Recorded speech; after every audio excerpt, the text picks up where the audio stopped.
जसले पहिला मलाई यसो गर्यो भने छ पछि फेरि आफै होइन भनेको छ यस्तोहरूलाई पनि तपाईँको सजाय हुनुपर्ने हो नि त। सजाय भएको पनि छ नि त, अरू न्यायाधीशहरूले त गर्नु भएको छ। त्यसकारण अब जारी दरखास्त बुवाको नामबाट थियो क्या र होइन, मैले फाइल तैरेको छैन, तर उनले त्यसो भनिन् भनेरै त जारी दिएको हो।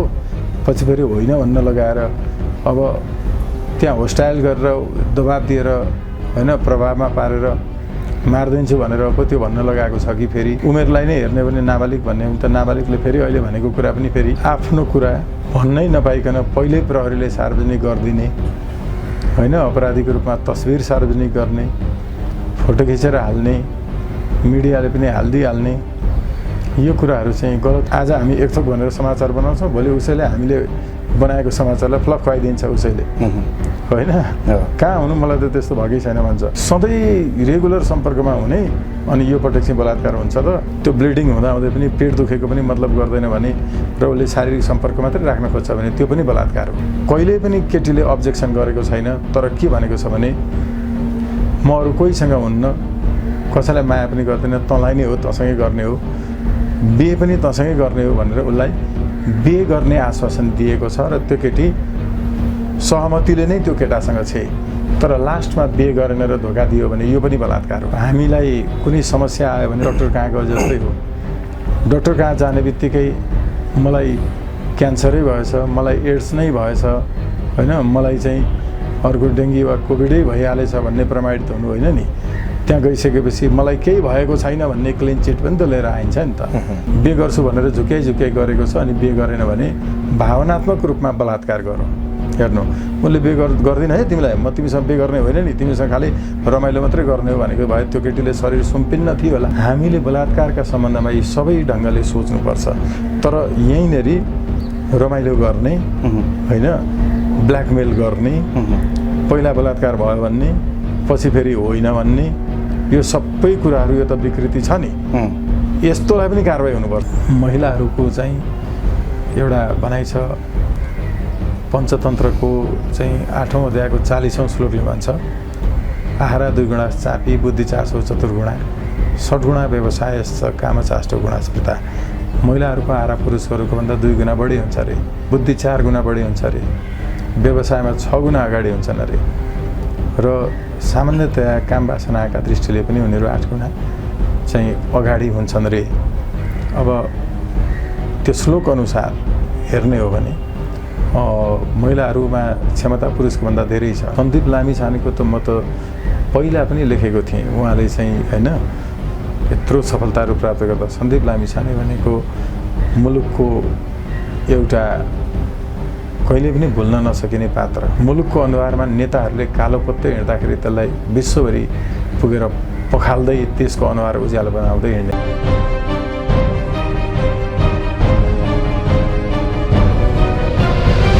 नमस्कार, मेकिङ नेपाल मिडियामा यहाँहरू सम्पूर्णलाई म हरिप्रसाद पाठक स्वागत गर्न चाहन्छु। आज हामीसँग हुनुहुन्छ अधिवक्ता तथा झापा क्षेत्र नम्बर 2 बाट स्वतन्त्र उम्मेदवारी दिइसक्नु भएका स्वागत नेपालजी हाम्रो कार्यक्रममा हुनुहुन्छ। सन्दीप लामिछानेको प्रकरणलाई लिएर उहाँ एउटा अधिवक्ता पनि भएको हिसाबले गर्दाखेरि हामी केही कुराकानी बुझौँ न त साँच्चै यो अहिले देशैभरिको तरङ्गलाई उहाँले कसरी पनि हेरिराख्नु भएको छ भन्ने समसामयिक विषयमा रहेर कुराकानी गर्नेछौँ। स्वागत छ हाम्रो कार्यक्रममा। स्वागत छ हजुरलाई। धेरै धन्यवाद। सन्चै हुनुहुन्छ? नेपालको सबै टिमलाई। घाँटी चाहिँ अलिकति धेरै नै दुखेको छ, आजको मेरो बोली सायद अरू दिनको भन्दा फरक हुनेछ। जस्तै अहिले सामाजिक सञ्जाल लगायत नेपालैभरि एउटा चाहिँ स्वदेश विदेशमा होस् तरङ्ग नै उत्पन्न भएको छ। राष्ट्रिय क्रिकेट खेलाडी अथवा क्रिकेटका एउटा नायक भनेर पनि चिनिने र राष्ट्रिय खेलका उहाँ टिमको क्याप्टेन पनि हुनुहुन्थ्यो र आज उहाँलाई चाहिँ एउटा जुन ब्लेम लागेको छ, जुन बलात्कारको एउटा नाबालिगलाई बलात्कार केसमा जुन उहाँलाई ब्लेम लगाइएको छ अथवा प्रहरी प्रशासनमा उजुरी गइसकेको छ, तपाईँ अधिवक्ता पनि यो केसलाई तपाईँले सरसरी हेर्नु पर्यो भने कसरी हेर्नुहुन्छ? सवालमा चाहिँ नेपालको कानुन अझै पनि वास्तवमा व्यवहारिक छैन। हजुर, अव्यवहारिक नै छ। नेपालमा साँच्चै अन्यायमा परेका गाउँघरका नपढेका दुखी गरिबहरूका लागि, त्यस्ता चेलीबेटीहरूका लागि महिला अधिकार र कानुन अझै पनि कम नै छ। तर टाठाबाठा जाने बुझेका सहरिया हरूका लागि चाहिँ अहिले भइरहेकै अधिकार पनि धेर भइसक्यो। हजुर। किनकि व्यवहारिक हिसाबले हेर्ने हो भने त महिलाहरूको वर्ग पनि त फरक फरक छ नि। त्यसैले सहरियाहरू जानेबुझेकाहरूका लागि यही कानुन र अधिकार धेर भइसक्यो। साँच्चै समस्यामा परेकाहरूका लागि चाहिँ अझै पनि कानुन को चाहिँ अधिकारका दृष्टिले कमी नै छ। यो कारणले गर्दाखेरि यस्ता खालका घटनाहरू धेरै आउन थाले, बढी आउन थाले। यसमा चाहिँ समयानुकूल कानुनलाई अलिकति परिवर्तन चाहिँ गर्नुपर्ने देखिएको छ। तपाईँले यही कुरो भन्दै गर्दा सन्दीप लामिछाने भनेको अहिले एउटा चाहिँ राष्ट्रिय टिम, एउटा क्रिकेट टिमको कप्तान पनि हो। गएको केन्या विरुद्धको 3वटा गेम जितेर सिरिजै जितेर पनि उहाँहरू फर्किनु भएको थियो भने उहाँ उतैबाट वेस्ट इन्डिजमा गेम खेल्न जानुभएको थियो। यसलाई चाहिँ के भन्नुहुन्छ तपाईँ? जस्तै इन्टरपोलबाट निकाल्नुपर्छ, प्रहरी प्रशासनबाट जुन भनिरहेको अवस्था छ, यो साँच्चै सन्दीप लामिछानेलाई अहिले इन्टरपोलबाटै झिकाउनु पर्ने अवस्था आएकै हो त? होइन, उहाँको सवालमा अब मात्रै नभएर अरूका सवालमा पनि जब फौजदारी मुद्दाहरू हुन्छन्, जघन्य प्रकारका हुन्छन्, त्यस्तोमा चाहिँ इन्टरपोल लगाएर झिकाउने एउटा चाहिँ अभ्यास छ। अर्को गएकाहरू गइरहेका छन्, अरू पनि धेरै मुद्दाहरू छन्, लेनदेनका छन्, सहकारी डुबाएर हिँडेका छन् मान्छेहरू। उनीहरू फर्किएर आएपछि अनि एयरपोर्टमा कुन दिन आउँछन् वा स्थलमार्ग हुँदै आयो भने पनि त्यति बेला पक्राउ गर्ने र इन्टरपोलकै सहयोग नलिने देखिन्छ बढी। तर अहिले हामीले यो केसको ठ्याक्कै मैले फाइल हेरेको, यसको एकदम डिटेलमा थाहा भएको नभएको हुनाले र यो मुद्दाको म आफै वकिल पनि नभएको हुनाले त्यो कुन अवस्थामा छ भन्ने चाहिँ म अहिले बताउन सक्दिनँ खासमा। तर सैद्धान्तिक रूपमा चाहिँ गम्भीर प्रकारका अपराधहरूमा चाहिँ अन्तर्राष्ट्रिय अभ्यास पनि त्यही हो कि इन्टरपोलको र अरू देशको प्रहरीको सहयोगमा झिकाउने गरिन्छ। त्यो देशसँगको हाम्रो सम्झौताहरू के छन्, सन्धिहरू के छन्, त्यसमा पनि भर पर्छ फेरि, होइन? कुनै पनि देशको यस्तो देखिन्छ। उहाँलाई एयरपोर्टमा आइसकेपछि साँच्चै हतकडी लगाउनु पर्छ कि पर्दैन तपाईँको चाहिँ विचारमा? होइन, मैले त्यो पर्छ पर्दैन त भन्नै हुँदैन, किनकि होइन, एउटा अधिवक्ता भएको हिसाबले मैले सोधेको। मुद्दा अहिले दर्ता भएर जाहेरी दर्ता भएको होइन हजुर अवस्थामा सबै प्रकारका मुद्दाहरूमा सबैलाई समान ढङ्गले अनुसन्धान चाहिँ हुनपर्छ। हेर्नु है, अनुसन्धानमा कोही एउटा मन्त्री हो, कोही अर्को राम्रो पत्रकार हो, कोही एउटा राम्रो खेलाडी हो भनेर सर्वसामान्यका लागि फरक खालको व्यवहार, अनि कोही सेलिब्रिटी, कोही पत्रकार, कोही नेता मन्त्रीहरूका लागि चाहिँ फरक खालको व्यवहार राज्यले गर्नु हुँदैन। अनुसन्धान चाहिँ प्रश्न उठिसकेपछि सबैका सामु एउटै ढङ्गले गरिनुपर्छ, होइन? हामीले कहिल्यै पनि जस्तो भोलि तपाईँलाई, मलाई, अर्को कोही नेतालाई, अर्को खेलाडीलाई चाहिँ कसैले अभियोग लगायो भने अभियोग झुट्टा लगाउनेहरूमाथि पनि कारबाही हुन्छ। फेरि हेर्नु है, झुटा अभियोग लगाउनेहरूलाई पनि जेल सजाय नै गरेको छ, बलात्कारकै मुद्दामा गरेको छ धेरैवटा मुद्दाहरूमा, होइन? तर धेरै चाहिँ छैन, 6 महिनासम्म पनि गरेको छ, 2 महिना 3 महिना पनि जेल सजाय गरेको छ, त्यो पनि अर्को हुन्छ। तर अनुसन्धान गर्ने अनुसन्धान अधिकारीले पनि त गलत अनुसन्धान गरेको हुनसक्छ, होइन? निर्मला पन्तको तपाईँको प्रमाणै नष्ट गर्ने गरिकन त्यो अनुसन्धान कर्मीहरूको काम हो नि। अब नभएका आरोप लगाउने, भएको अपराधलाई लुकाउने, यो दुवै खालको विरुद्ध पनि सजाय हुन्छ। एकचोटि हामीले के पनि देखेका थियौँ भने रोनाल्डोलाई पनि यस्ता केटीको बलात्कारको केसमा 3-4टा केस चल्दाखेरि पनि उहाँको गेम रोकिएको थिएन। सरकारले उहाँको मुद्दा पनि हेरिराखेको थियो भने यता गेम पनि खेल्न पाइरहेको अवस्था थियो। तर हाम्रो क्यानले चाहिँ उहाँलाई अहिले क्याप्टेनसिपबाट नै निलम्बित गरिसकेको अवस्था छ। यो यति छिटो गर्नुको अर्थ के हो क्या क्यानले पनि? किनभने सबै तथ्य सत्य बाहिर आइसकेको अवस्था छैन। इन्टरनेसनल लेभलमा हेरौँ भने त अलिकति खेलाडीलाई जे भए पनि एउटा नेपाल त्यो देशको राज्यले पनि अलिकति उसको पक्षमा केही बोलेको हामीले पाउँछौँ। तर हाम्रो देशको माताहतमा हेर्ने भने केही अहिलेसम्म कसैको प्रतिक्रिया न राष्ट्रपतिको न प्रधानमन्त्रीको न मन्त्री कसैको त्यस्तो न खेलकुद मन्त्रीको कसैको पनि केही अभिव्यक्ति आएको अहिलेसम्म पाएनौँ क्या हामीले है। यसमा त बोल्न त पर्छ होइन। तपाईँको कहान भन्ने थिए एकजना आइएमएफको चिफ, इन्टरनेसनल मोनिटरी फन्डको चिफ हुनुहुन्थ्यो। उहाँलाई चाहिँ एयरपोर्टबाटै पक्राउ गरेर लगिएको थियो। यस्तै मलाई चाहिँ यौन दुर्व्यवहार गर्यो भनेर एकजना महिलाले कम्प्लेन गरेकोले। हुन त यो अलिकति पुँजीवादीहरूको कित्ताभन्दा बाहिरको कित्ताबाट उहाँ चाहिँ आइएमएफको चिफ हुनुभएको हुनाले पनि त्यो इन्टरनेसनल्ली नै उहाँलाई एक खालको चाहिँ होइन अप्ठ्यारोमा पार्ने काम गरियो भन्ने पनि छ। तर सन्दीप लामिछाने भनेको यस्तो मान्छे हो जसले नेताहरूले नेपाल आमाको अनुहारमा कालो पोतिरहे सधैँभरि अन्तर्राष्ट्रिय समुदायमा नेपालको अनुहारलाई धुमिल बनाए। तर नेताहरूले नेपाल आमाको अनुहारमा पोतिदिएको कालो उनले पखाल्दै हिँडे, विश्वभरि सफा गर्ने काम गर्दै हिँडे। र सन्दीप लामिछानेको सवालमा अहिले जुन खेलहरूमा उहाँ सहभागी भइरहनु भएको छ त्यो भइरहनु भएको खेलहरूलाई चाहिँ पुरा हुन दिनुपर्छ। खेलसँग सम्बन्धित र खेल प्रशासनले पनि यो सवालमा चाहिँ गम्भीरतापूर्वक लिनुपर्छ। त्यहाँ भइरहेका खेलहरूमा उहाँलाई सहभागी हुन दिनुपर्छ।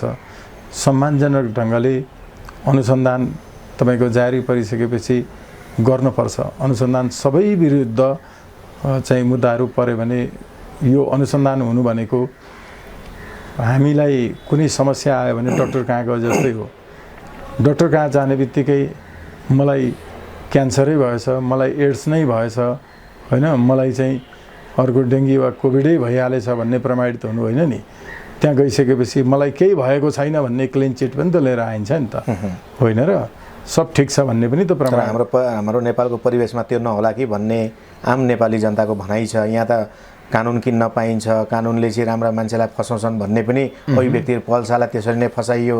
जबकि उहाँले बलात्कार गरेको पुष्टि भएन तर पनि आज 2.5 वर्षको जेल सजाय भयो, 10 लाख रुपियाँ चाहिँ उहाँलाई चाहिँ जरिमाना गरियो भन्ने कुरा पनि छ नि। जसले चाहिँ के अरे दुर्सान मुद्दामा चाहिँ उहाँलाई जुन गरियो हो होइन दुर्व्यवहारमा अब पहिला चाहिँ बलात्कारको केसमा हालिएको छ, अहिले पछाडि चाहिँ दुर्व्यवहार गर्न मिल्छ त सर? त्यही त। अब जसले पहिला मलाई यसो गर्यो भने छ पछि फेरि आफै होइन भनेको छ होइन। यस्तोहरूलाई पनि तपाईँको सजाय हुनुपर्ने हो नि त। सजाय भएको पनि छ नि त, अरू न्यायाधीशहरूले त गर्नुभएको छ। त्यसकारण अब जारी दरखास्त बुवाको नामबाट थियो क्या र होइन, मैले फाइल तयारीको छैन। तर उनले त्यसो भनिन् भनेरै त जारी दिएको हो। पछि फेरि होइन भन्न लगाएर अब त्यहाँ होस्टाइल गरेर दबाब दिएर होइन प्रभावमा पारेर मारिदिन्छु भनेर पो त्यो भन्न लगाएको छ कि फेरि होइन। यी सबै किनकि अहिले उमेरलाई नै हेर्ने भने नाबालिग भन्ने त नाबालिगले फेरि अहिले भनेको कुरा पनि फेरि भोलि फेरि अर्को। जस्तै प्रहरीले तपाईँलाई पक्रिने बित्तिकै पीडकको चाहिँ गोपनीयता भङ्ग गर्नुपर्छ, पीडितको मात्रै गोपनीयता यस्ता कुराहरूमा राख्नुपर्छ सर? कानुनमा के छ? हो यस्तो विषयमा चाहिँ वास्तवमा किनभने पीडित दुईटैको पुष्टि नभइकन त कानुन प्रशासनले प्रहरी प्रशासनले सबैको गोपनीयताको चाहिँ भङ्ग गर्न त मिल्दैन नि। सबैको बराबर अधिकार होइन र? भोलि तिनै पीडक पनि तपाईँलाई चाहिँ उहाँलाई चाहिँ सजाय भएन, उहाँ मुक्त हुनुभयो भने त्यो उसबाट त्यतिखेरको अवस्थामा उहाँको इमेज बाहिर फर्केला हो। यस कारणले पीडक भनिएको पीडित भनिएको सबैलाई चाहिँ गोपनीयताको हक छ। उहाँहरूलाई चाहिँ आफ्नो कुरा भन्नै नपाइकन पहिल्यै प्रहरीले सार्वजनिक गरिदिने होइन, अपराधीको रूपमा तस्बिर सार्वजनिक गर्ने, फोटो खिचेर हाल्ने, मिडियाले पनि हालिदिइहाल्ने, यो कुराहरू चाहिँ गलत हो वास्तवमा। अब गोपनीय भनेको छ पीडितको नाम सङ्केतकको रूपमा राखिन्छ होइन, अर्कै साङ्केतिक नाम राखिन्छ। तर सार्वजनिक त फेरि सबै भएको छ, को हो पनि थाहा छ होइन। उहाँहरूको पनि चाहिँ गोपनीयता त केही पनि रहेको छैन। त्यो भएको हुनाले यस्ता गम्भीर विषयहरूमा वास्तवमा सुरुमै प्रहरीले प्रशासनले मिडियाले पनि सार्वजनिक चाहिँ गर्नु हुँदैन। यो सभ्य समाजमा यस्तो हुँदैन। किनकि अभियोग लाग्ने लगाउने के छ उहाँहरूको त्यो आज हामी एक थोक भनेर समाचार बनाउँछौँ, भोलि उसैले हामीले बनाएको समाचारलाई फ्लप खुवाइदिन्छ उसैले होइन कहाँ हुनु मलाई त त्यस्तो भएकै छैन भन्छ पहिला रुँदै रुँदै चाहिँ फेरि आउँछन् यो भएको हुनाले हेर्नै पर्ने त्यहाँनिर चाहिँ उहाँलाई पनि डर त्रास दाग धम्की प्रलोभन प्रभावमा पारेर पो गर्न लगाइएको हो कि भन्ने चाहिँ एउटा हेर्नुपर्छ होइन त्यो बाहेक चाहिँ उमेर पुगेका मान्छेहरूले यसो गर्छन् भन्ने चाहिँ यो गम्भीर विषय हो यहाँ चाहिँ के पनि देखियो भने सन्दीप लामिछानेले 11 करोडको घर किनिएको छ पल्सालाई जुन दिन उहाँको सजाय सुनाइयो त्यही दिन सन्दीप लामिछानेलाई चाहिँ उजुरी परेको देखिन्छ 16 दिन पछाडि जबकि गौशाला प्रहरी चौकी र त्यो बसेको होटल 300 मिटरको दूरीमा छ भन्ने कुरा सुनिएको छ त त्यतिखेरै चिच्याएर ती महिला जो नाबालक हुनुहुन्छ जो बलात्कारमा पर्नुभयो उहाँ त चिच्याउँदै कराउँदै जानुपर्ने होइन र 16 दिन पछाडि सार्वजनिक गर्नुपर्ने हो सर कस्तोलाई बलात्कार भन्ने हामीहरूले कुन किसिमकोलाई बलात्कार भन्ने अथवा सबै किसिम जसरी ब्लेम लगाए पनि बलात्कार हुन्छ सर किनभने यहाँ त बलात्कारको कुरालाई जिउमा केही दाग हुनु पर्यो लुगा च्यातिएको हुनु पर्यो तछाड मछाड भएको हुनु पर्यो त्यो प्रवृत्ति कुनै पनि देखिएको छैन होटलवालालाई पनि केही थाहा छैन बलात्कार भनेको नि बेलायतमा एउटा मुद्दा छ कि मैले धेरै अदालतमा प्रस्तुत गर्छु त्यो मुद्दा एकदम हाई प्रोफाइल मान्छेहरूले कल गर्लहरूलाई आफ्नो क्लोज कन्ट्याक्टमा राखेका हुन्छन् त्यो नेपालमा पनि एकदम सम्भ्रान्तवालाहरूले त्यो गर्छन् उनीहरूको कन्ट्याक्टमा रहने उनीहरू पनि एकदम हाइली प्रोफाइल्ड मान्छेहरू हुने तर उनीहरू चाहिँ एक हिसाबले भन्ने हो भने सम्पर्कमै रहने त्यही चाहिँ सम्बन्धमा रहने ठुलो ठुलो स्टार होटलहरू होइन रुमहरू बुक गर्ने त्यहाँ जाने बस्ने आफ्नो समय मिलाएर गेस्टको रूपमा जाने आउने कुरै भएन अरूले हेर्दाखेरि पनि सब ठिकठाक छ तर त्यो लेभलको एक खालका मान्छेहरू होलान् अर्को खालका मान्छेहरू साँझमा विभिन्न ठाउँमा सडकहरूमा उता तपाईको चाहिँ पहिरोले घर भत्काइदियो भूकम्पले डलाइदियो बुवामाहरू मरे सानो भाइ छ उसलाई पढाउनका लागि यस्तै भए पनि देश बेचेको छैन आफूले आफू पीडा खपेर अलिअलि पैसा लिएर आएर भाइ पढाइरहेको छ यस्ता धेरै केसहरू हेरेका केसहरू भन्दैछु है मैले हो यस्तो खालको एउटा खालको वर्ग होला त्यहाँ पनि आर्थिक वर्गकै कुरो छ अर्को खालको होला तपाईको चाहिँ क्याबिन डान्स रेस्टुरेन्टहरूमा जाने क्लबहरूमा जाने हैन त्यसमा केटाहरू पनि उस्तै हो फेरि अब यिनीहरूको अर्को खालको वर्ग छ यो वर्गीय दृष्टिले हेर्नुपर्छ हेर्नु है एउटा यस्तै केस के थियो बेलायतमा अघि मैले भनेको भने त्यस्तै हाई प्रोफाइल एकजना मान्छेको कल कन्ट्याक्टमा आफ्नो भएको उसलाई आवश्यक परेको मलाई बोलाउने होटलमा जाने बस्ने होटलमा उनीहरू गए बुक गरे हैन अनि अब सावर लिए सबै त उनीहरू चाहिँ सर्वाङ्ग भए त्यसपछि एकदमै सेक्सुअल इन्टरकोर्स कायम हुने बेलामा उसको फोन आयो ती केटी मान्छेको त्यो फोन उठाएपछि म अब तसँग यहाँ होइन यो कर्ममा संलग्न हुन सक्दिनँ म जान्छु भनेर उनी हतारिएर जान खोज्दाखेरि उसले चाहिँ मैले पैसा तिरिसकेको छ तिमीलाई पेमेन्ट गरिदिइसकेको छ होइन होटल पनि बुक भइसकेको छ कहाँ यसरी हुन्छ र भनेर उसले जबरजस्ती गर्यो त्यो जबरजस्ती गरेपछि उनी चाहिँ रोइन कराइन् के गरिन् अघिसम्म एकदम तयार भएको थिइन् उनी रेगुलरै उनीसँगै हुन्थिन् हैन तर यो पटक उनले त्यसो गरिन् त्यो गरेपछि उनले बाहिर आएर उसले जबरजस्ती गरेपछि बलात्कारको मुद्दा हालिन् अदालतले बलात्कारै हो भन्यो किनभने त्यो फोन आएको बेलामा उनको छोरी एक्सिडेन्टमा परेर हस्पिटल लगाएर छ अनि डाक्टरले फोन गरेको रहेछ त्यो सुन्ने बित्तिकै उनलाई यो कर्ममा संलग्न हुन मन लागेन नि त नलाग्न पाउँछ नि त त्यतिखेर हैन अनि 3 वर्ष अगाडिदेखि हामी सँगै रेगुलर यो कर्ममा थियौं हैन होटल बुक गरेर बस्थ्यौं अब आज चाहिँ बलात्कार भयो त भन्न पाइँदैन त्यही दिन त्यही क्षण त्यति नै बेला चाहिँ उनले नो भनेपछि नो हो सम्भोग भनेको समभोग हो समभोग भनेको बराबरी भोग गर्ने भनेको हो दुईटैले प्लेजर ह्याप्पिनेस प्लेजेन्ट हैन प्राप्त गर्ने हो एउटा चाहिँ रोइरहेछ अर्को मात्रै कसरी खुसी हुन सक्छ त्यो बलात्कार हो अब अर्को कुरा हेर्नु सँगसँगै अदालतले बलात्कारै हो भन त्यसमा अब सधैँ रेगुलर सम्पर्कमा हुने अनि यो पटक चाहिँ बलात्कार हुन्छ त भन्दाखेरि उनले मलाई आज मिन्स भएको छ, ब्लिडिङ भइरहेछ, मेरो पेट एकदम दुखिरहेछ, तर म तँसँग बसेर माया गरेर काखमा बस्न चाहन्छु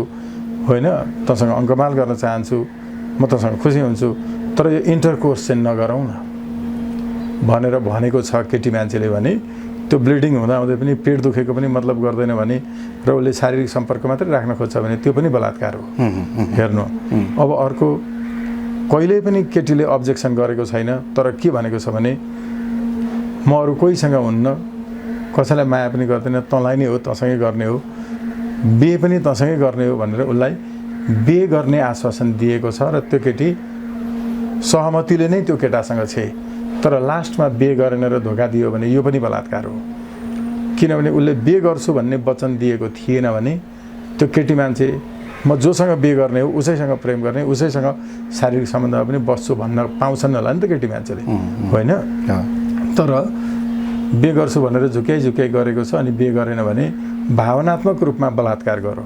हेर्नु उसले बिहे गर्दिन है तिमीलाई, म तिमीसँग बिहे गर्ने होइन नि, तिमीसँग खालि रमाइलो मात्रै गर्ने हो भनेको भए त्यो केटीले शरीर सुम्पिन्न थियो होला, हो कि होइन? अथवा ऊ कुन उसमा जान्थे आफ्नो कुरो हो।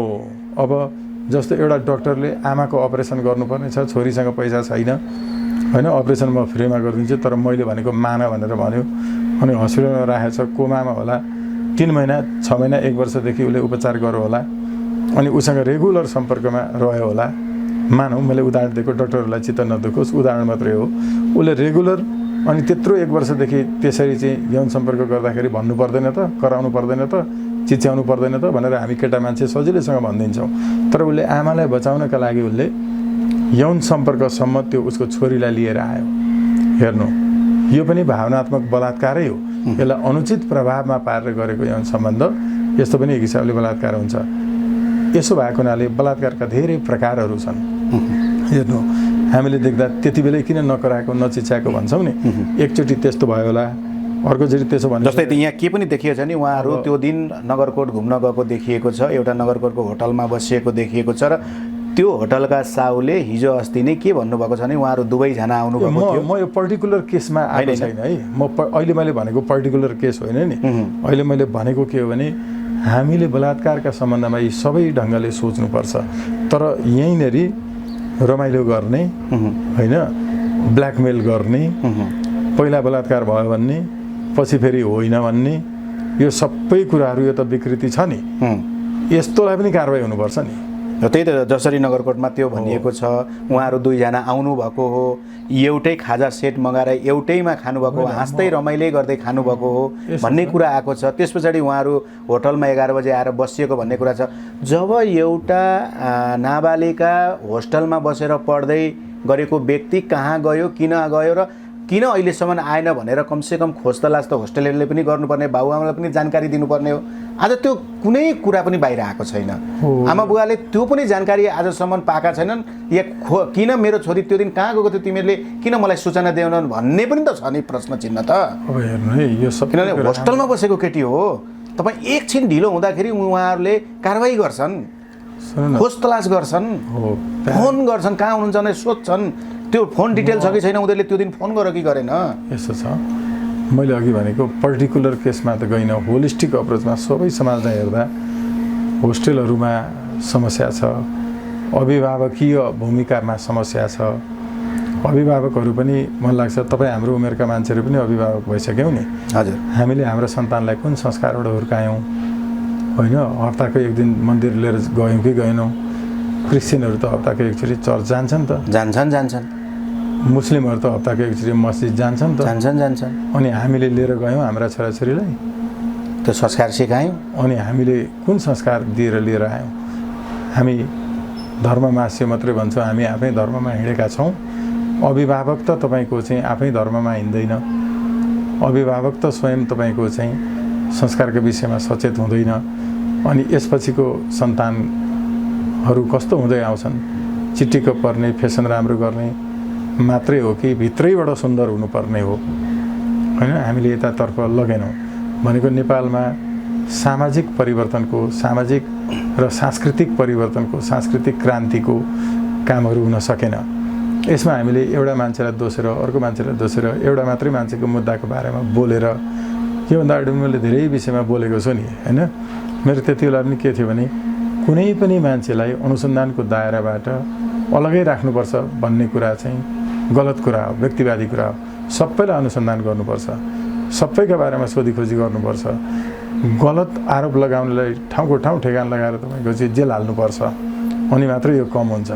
त्यो भएको हुनाले हाम्रो प्यारेन्टिङ भनेको हाम्रो अभिभावक बन्ने पनि योग्यता भएन अहिलेको परिवेशले गर्दा। अहिलेका धेरै जसो अधिकांश तपाईँ हाम्रो उमेरका, किनभने मैले बाटोमा देखिरहेको 14-15 वर्षका नाबालिकाहरू चाहिँ तपाईँलाई रक्सी खाएर बाटोमा हिँडिराखेका छन्, चुरोट खाएर बाटोमा हिँडिरहेका छन्, गाँजा खाएर बाटोमा हिँडिरहेका छन्। अब ती हाम्रा नानीहरू कतातिर जाँदैछन् भन्ने त सोच्नुपर्ने अवस्था त आएको छ नि। के जेलै मात्रै कोच्नु अथवा उसलाई चाहिँ एउटा कानुनको दायरामा मात्रै ल्याउनु चाहिँ ठुलो कुरो हो त? कि यो समस्याको समाधान कहाँबाट सुरु भयो, कसरी अन्त्य गर्ने भन्ने बाबुआमाले चाहिँ ख्याल चक्राइ राख्ने कि सरकारले पनि यसलाई कुन क्याटेगोरीमा राख्ने भन्ने सरकारको पनि तपाईँको दायित्व त हुन्छ। दायित्व मजाले हुन्छ। तपाईँको चाहिँ डाक्टर अहमदिनेजाद भन्ने राष्ट्रपति थिए एकजना होइन, इरानका। उनले 20,000 प्रेमी प्रेमिकाको जोडीलाई ठुलो चौरमा भेला हुन आदेश दिए। अनि त्यहाँ त तपाईँको खुलेआम त्यसरी प्रेम गर्नु भनेको आफैमा फेरि सजाय भोग्ने व्यवस्था थियो। राष्ट्रपतिले बोलाएपछि सबै युवा युवतीहरू आए। अनि राष्ट्रपतिले सबैलाई सोधे, तिमी आफ्नो प्रेमीलाई कति माया गर्छौ? उनले भने सबै प्रेमीहरूले ज्यानभन्दा पनि बढी माया गर्छ। अनि आफ्नो प्रेमीलाई चाहिँ कति गर्छौ? प्रेमिकाहरूले भने एकदमै, अति धेरै माया गर्छ। त्यसो भए तिमी साँच्चै आफ्नो प्रेमी प्रेमिकालाई माया गर्छौ भने तिमीहरूले प्रेम साटासाट गर्ने पार्क बनाइदिन्छ। तर आजैदेखि तिम्रो प्रेमीलाई, तिम्रो प्रेमिकालाई यति सुन्दर कसले बनायो? यो जङ्गलले बनायो, यो पहाडले बनायो, यो खोलाले बनायो, यो पर्यावरणले बनायो, यो वातावरणले बनायो। त्यसकारण आज म राष्ट्रिय नदी दिवस घोषणा गर्छु र नदीहरू हाम्रा फोहोर छन्, नदी सफा गर्नतर्फ लाग। तिमी आफ्नो प्रेमी प्रेमिकालाई माया गर्छौ भने उसलाई, तिम्रा बुवा आमाहरूलाई यति सुन्दर बनाएको यही खोलाले हो। त्यो दिनदेखि उनले खोला सफाइको अभियान युवाहरूबाट सुरु गरे। खोलाको छेउमा पार्कहरू बनाइदिए। तपाईँको चाहिँ अहिले हामीले हाम्रो सन्दर्भमा युवा युवतीहरूलाई किन जबरजस्ती कुनै अँध्यारो कोठामा प्रेम साट्न पुग्नुपर्छ? किनकि सरकारले पार्कभित्र पसेको रेकर्ड राखोस्, कोसँग को गए होइन। भोलि त्यसको विषयमा अपराध भयो भने त्यहाँबाट थाहा हुन्छ। भित्र जाऊ, एकैचोटि विवाह नगर, पहिला योजना बनाऊ जीवनको। केटा चाहिँ विदेश जान चाहन्छ, केटा नजाओस्, नेपालमै केही गरौँ भन्ने चाहन्छ। हो यो कुरामा छिनोफानो नभइकन प्रेम हुन्छ, बिहे हुन्छ, अनि विदेश जाने कि यहाँ बस्ने भन्ने बारेमा झगडा हुन्छ र छुट्टिन्छ। केटाले चाहन्छ विवाह गर्ने बित्तिकै तुरुन्तै 1 वर्षमा बच्चा जन्माइहालौँ। केटी चाहन्छन् मेरो अझै 2 वर्ष पढाइ सकिन्छ, त्यसपछि तेस्रो वर्षमा तयारी गरौँ। जबरजस्ती गर्छ उसले, त्यो पनि बलात्कार हो। र विवाहपछि पनि, किनभने केटीको भनाइ के छ भने 2 वर्षमा पढाइ सक्छु नि अनि गरौँ भन्ने छ। उसले त्यहाँ जबरजस्ती गर्यो भने, हो यो बारेमा छलफलै नभइकन बिहे भयो भने त्यसपछि उनीहरूको जोडी छुट्छ। यो सबै छलफल गर्ने ठाउँ कहाँ छ? कुनै इन्स्टिच्युट छ? कुनै विद्यालय विश्वविद्यालय छ? कुनै यसको चाहिँ तपाईँको काउन्सिलरहरू छन्? यसको बारेमा कुनै स्पेस दिएको छ सरकारले? सरकारले त राम्रो पार्कहरू बनाइदिएर त्यहाँ प्रेमी प्रेमिकाहरूलाई 50 रुपियाँको टिकट काटेर भित्र पस्न दिने, सरकारले लगेर कफी दिने। तिमी आफ्नो भविष्यको बारेमा राम्रो योजना बनाऊ, किनकि तिम्रो योजनामा यो देशको भविष्य टिकेको छ। भविष्यको सन्तान कस्तो जन्माउने होइन, प्लान कसरी बनाउने, त्यो हरेक परिवारको योजना राष्ट्रको योजनासँग अन्तर सम्बन्धित छ। यसका लागि राज्यले सहजीकरण गरिदिने काम गर्दा हुन्छ। कहीँ पनि खाली ठाउँ नराखिदिने, पार्कहरू नबनाइदिने, अनि उनीहरू जबरजस्ती परिवारका मान्छेलाई थाहा नदिकन रेकर्ड कुनै छैन, कहाँ गयो, कता हत्या भयो, कता बलात्कार भयो होइन। अनि एउटा अँध्यारो कोठातिर पस्छन्, अनि प्रेमी प्रेमिका एक ठाउँमा भेटेपछि उज्यालो अनुहार हुँदैन कि अश्लील हरकत मात्रै हुन्छ, योजना केही पनि हुँदैन। भविष्य कसरी राम्रो बनाउने? एउटा प्रेमीले एउटा प्रेमिकालाई त उसको करियर सुधार गर्न सहयोग गर्नुपर्छ। एउटा प्रेमी र प्रेमिका भेटियो भने दुईटैको शिक्षा बढ्नुपर्छ होइन, दुईटैको हिम्मत र साहस बढ्नुपर्छ। योजनाहरू लिएर आउनुपर्छ। अब हामी 2 एक भएर यस्तो गरौँ भनेर भन्नुपर्छ। हो यो कुरा सिकाउनेहरू खोइ त? होइन र यो त राज्यले पनि गरे हुन्छ कि संस्कृति मन्त्रालय के हो, शिक्षा मन्त्रालयले गरे पनि हुन्छ, यो हेर्नु युवा मन्त्रालय के हो, युवा मन्त्रालयले गरे पनि हुन्छ, होइन र युवा मन्त्री त छ नि त, जाँड खाँदै कुद्दै मात्रै। त्यो भएको हुनाले यी सबै कुरालाई राज्यले हेर्नु नै पर्छ। हो त्यो नभएको हुनाले युवाहरू बुवा आमाको अनुहार छलेका छन्, होस्टेलका वार्डनहरूको चाहिँ अनुहार छलेका छन्, आँखा छलेका छन्, अनि कहाँ कहाँ पुगेका छन्, त्यहीँनिर अपराध भएको छ वा गलत बाटोतिर गइरहेछन्। यो सबै सांस्कृतिक क्रान्तिको दृष्टिले हेर्ने राजनीतिमा मान्छेहरू हुन्थे भने यो राम्रो हुन्थ्यो। यो कुरा सुन्दा धेरै मान्छेलाई अचम्म लाग्ला, कस्ता कस्ता मुद्दा छन् यो विषयमा बोलिरहेछ, ठुलो मुद्दा। तर यस्ता मुद्दामा चाहिँ धेरै छिटो आइएनजिओ र एनजिओ प्रवेश गर्छ नि, हो यसको अर्थ चाहिँ के, यति छिटो प्रवेश गर्छ कि यस्ता मुद्दामा? हो त्यो नेपाल सरकारलाई त अथवा नेपाल सरकारको पक्षलाई त उनीहरूले धौधौ नै बनाइदिन्छ। अब यो संस्कृति मासेपछि विदेशीको सबै थोक चल्छ नि त। हाम्रो ढङ्गको तपाईँको सांस्कृतिक एउटा उन्नयन गर्न पनि युवाहरूलाई हामीले जोडेको खोइ त, होइन र? युवाहरूकै लागि भनेर सरकारको छ त, गोर्खापत्र छ, त्यहाँबाट पत्रिका निस्किन्छ, मधुपर्क निस्किन्छ, गरिमा निस्किन्छ, प्रज्ञा प्रतिष्ठानको कविता र अरू समकालीन भन्नेहरू निस्कन्छन्। त्यहाँ उनीहरूका लागि यस्ता कुराहरू दिने सामग्रीहरू खोइ। सधैँ सत्ताको चाकरी गरेका कविता छापेका छ, सत्ताको चाकरी गरेका कथाहरू र पुस्तकहरू छापेका छ, होइन? यत्रा लेखकहरू छन्, यत्रा तपाईँको चाहिँ देशका युवा दार्शनिकहरू छन्, उनीहरूलाई चाहिँ उनीहरूको आइडियाहरूलाई सदुपयोग गरेर चलाए हुन्छ नि, क्याम्प चलाए हुन्छ देशैभरि। अर्को कुरा 18 देखि 24 वर्षसम्मका सबै युवाहरूलाई अनिवार्य सैनिक स्वयंसेवामा राख्यो भने उनीहरूलाई क्याम्पमा राखेर चाहिँ तपाईँको स्वास्थ्य फ्री, शिक्षा फ्री गरेर 2 घन्टा काम गर्न मैले त केसम्म सुनेको थिएन नि, यिनै सबै यस्ता घटनाहरू तपाईँको अन्त्य हुन्छ। मैले केसम्म सुनेको थिएँ भने आइएनजिओ एनजिओले हिजोका दिन, होइन, म पनि केही ठाउँमा मैले केही त्यो सुन्दाखेरि 10 देखि 15 वर्षलाई नाबालिग भनिन्छ र 15 देखि 19 वर्षलाई बालिग भनिन्छ भन्ने कुरो पनि सुनिएका थियौँ। होइन, त नेपाल सरकारले किन 18 वर्ष पुगायो? जापानले 13 वर्षमा चाहिँ बालिग भयो भन्छन्, रजस्वला सुरु हुने बित्तिकै उनीहरू बालिग हुन्छ भन्छन्। तर हाम्रो नेपाल सरकारले किन चाहिँ आज पनि त 15 वर्ष 16 वर्षका चेलीबेटीहरू विवाह गर्छन्, बच्चा जन्माइराखेका छन्। हिजो अस्ति एकजना अधिवक्ता जस्तै अथवा कुनै एकजनाले चाहिँ यो 16 वर्षमा बच्चा जन्माउनु पनि उसको खिलाफ हो, त्यो हेर्दाखेरि त्यसलाई पनि कानुनको सजाय हुनुपर्छ भन्ने पनि यता कता सुनेको थिएँ। के भन्नुहुन्छ यसलाई चाहिँ? नेपाल र अरू देशलाई एकै ठाउँमा राखेर हेर्न सकिँदैन। नेपालमा अहिले हुम्लाका मान्छेहरूको औसत आयु बढेर 43 वर्ष भयो। आजभन्दा 10 वर्ष अगाडिसम्म त्यहाँको औसत आयु 41 थियो। यो मैले भनेको होइन, यो वर्ल्ड ह्युमन डेभलपमेन्ट रिपोर्टले देखाएको हो, होइन? अब हुम्लाका मान्छेहरू जसको औसत आयु लाइफ एक्सपेक्टेन्सी तपाईँको चाहिँ 43 वर्ष हुन्छ, त्यहाँका मान्छेहरूको विवाह गर्ने उमेर कति होला सोचौँ। त्यहाँका मान्छेले जागिरबाट रिटायर हुने वा जागिर खाने उमेर कति होला? त्यहाँका मान्छेले पनि भोट हाल्न 18 वर्ष कुर्नुपर्ने? त्यस्तो होइन होला, होइन? 60 वर्ष पुग्न लागेको औसत आयु र 43 वर्ष औसत आयु भइरहेको नेपालमै यस्तो विषमता छ। प्रकृतिले अरू सबै हिसाबले तपाईँको यो सेनिटेसन लगायतका कारणहरूले भएको छ भने हामी जापान पुग्नै पर्दैन। हेर्नुहोस् है, अर्को कुरा के छ भने महिलाहरूको चाहिँ एउटा भनाइ छ, पञ्चतन्त्रको चाहिँ 8औं अध्यायको 40औं श्लोकले भन्छ, आहारा 2 गुणा चापी बुद्धि चासो चतुर्गुणा षड्गुणा व्यवसाय कामचाष्ट गुणा स्मृता। महिलाहरूको आहारा पुरुषहरूको भन्दा 2 गुणा बढी हुन्छ अरे, बुद्धि 4 गुणा बढी हुन्छ अरे, व्यवसायमा 6 गुणा अगाडि हुन्छन् अरे, र सामान्यतया काम वासनाका दृष्टिले पनि उनीहरू 8 गुणा चाहिँ अगाडि हुन्छन् रे। अब त्यो श्लोक अनुसार हेर्ने हो भने महिलाहरूमा क्षमता पुरुषको भन्दा धेरै छ। जोडी क्रोमोजोम भएपछि चाहिँ तपाईँको महिला जन्मिन्छ भने बिजोडी हुँदाखेरि चाहिँ पुरुष जन्मिन्छ भन्ने वैज्ञानिक एउटा तथ्य पनि मैले पढेको थिएँ। अब यसले पनि पुरुषहरू बिजोडी क्रोमोजोमको कारणले चाहिँ असन्तुष्ट बनेर हिँडिरहेको भौतारिरहेको छ कि होइन, यो मैले होइन, फेरि यो चाहिँ सिमोन द बाउबर भन्नेले द सेकेन्ड सेक्स भन्ने एउटा पुस्तक लेख्नु भएको छ, त्यसमा उहाँले भन्नुभएको छ।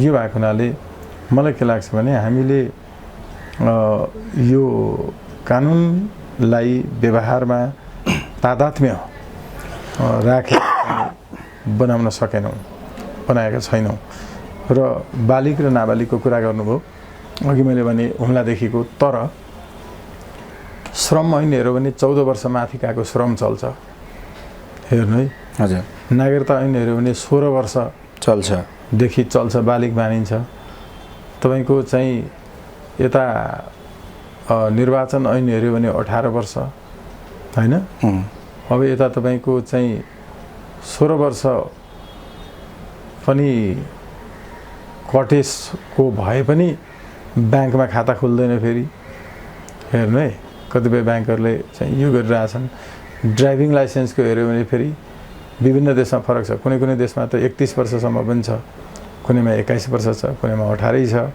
होइन ड्राइभिङको पनि कुन साधन हो त्यो अनुसार पनि फरक हुन्छ अब हामीले अहिले यहाँ चाहिँ खासमा यौनका दृष्टिले हेर्ने हो भने यसको वैज्ञानिकतामा ध्यान दिनुपर्छ र कानुन पनि सोही अनुसार निर्माण हुनुपर्छ फरक फरक विषयका लागि उमेरको फरक फरक जस्तो अब बुढाबुढी भएर आँखा नदेख्ने भएपछि कान नसुन्ने भएपछि ऊ करार गर्न योग्य चाहिँ हुँदैन अर्को एउटा मान्छे राख्नुपर्छ छेउमा होइन यी लगायतका चाहिँ परिदृश्यबाट हेर्नुपर्छ हामी कार्यक्रमको अन्तिममा छौँ जुन सन्दीप लामिछानेकै प्रकरणलाई लिएर जुन संवाद गऱ्यौँ आज तपाईँ त एउटा अधिवक्ता पनि हुनुहुन्छ अन्तिममा यो केसलाई तपाईँ के भन्न चाहनुहुन्छ अथवा सन्दीप लामिछानेको पक्षमा कुनै शब्द छन् कि छैनन् तपाईँको होइन पक्ष विपक्ष भनेर कुरै भने सन्दीप लामिछानेको त म त पहिला पनि लेखेको थिएँ उहाँले चाहिँ होइन यत्रो सफलताहरू प्राप्त गर्दा सन्दीप लामिछाने भनेको मुलुकको